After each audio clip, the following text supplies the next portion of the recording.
কাকা কেমন আছেন আপনি? হ্যাঁ ভালো, আপনি ভালো আছেন? হ্যাঁ ভালো। এই যে কাদা দিয়ে কি তৈরি করছেন?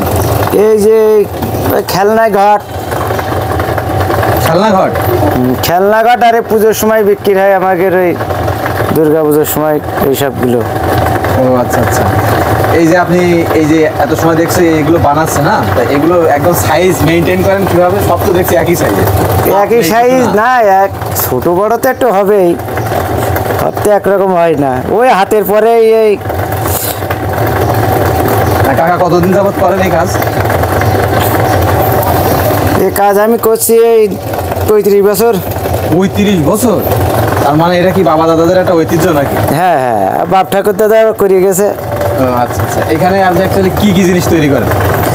এখানেও তৈরি করি রসের ভাঁড়, হাঁড়ি, কলসি, টপ, পয়সার ব্যাগ, ও আচ্ছা। মোটামুটি যা মাটির জিনিস, অধিকাংশ জিনিস যা সব তৈরি করেন তাই তো? হ্যাঁ হ্যাঁ। ও আচ্ছা আচ্ছা।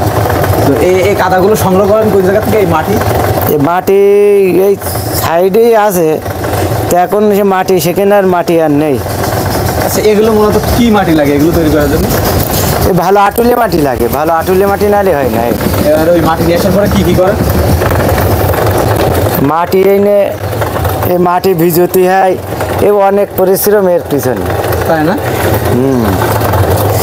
মাটি আনতে হয়, এনে ভিজতে হয়, চটকাতে হয়, পা দিয়ে ছেনতে হয়। ও আচ্ছা আচ্ছা। বহুত খাটনি তো।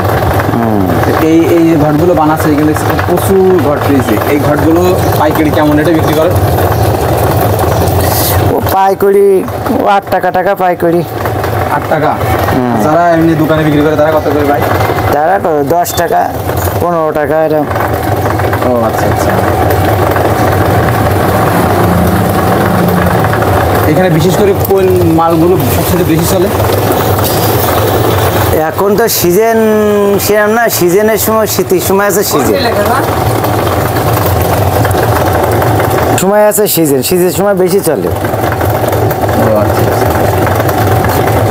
ঘর টট বিক্রি বানাতে পারেন ঘর? হ্যাঁ, পয়সার ঘর টট বানাতে পারি।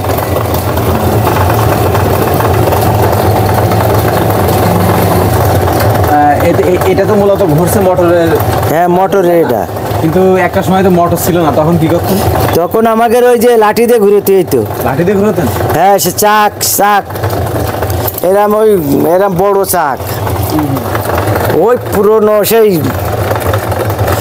পুরনো ঐতিহ্য ওইগুলো। এখন তো সেসব বাদ দিয়ে এখন এই মোটরের চাক এখন ওগুলো পরিশ্রম করতে হয়, খুব ঘুরতে কষ্ট হয়। আগে প্রচুর কষ্ট হতো না? হ্যাঁ হ্যাঁ।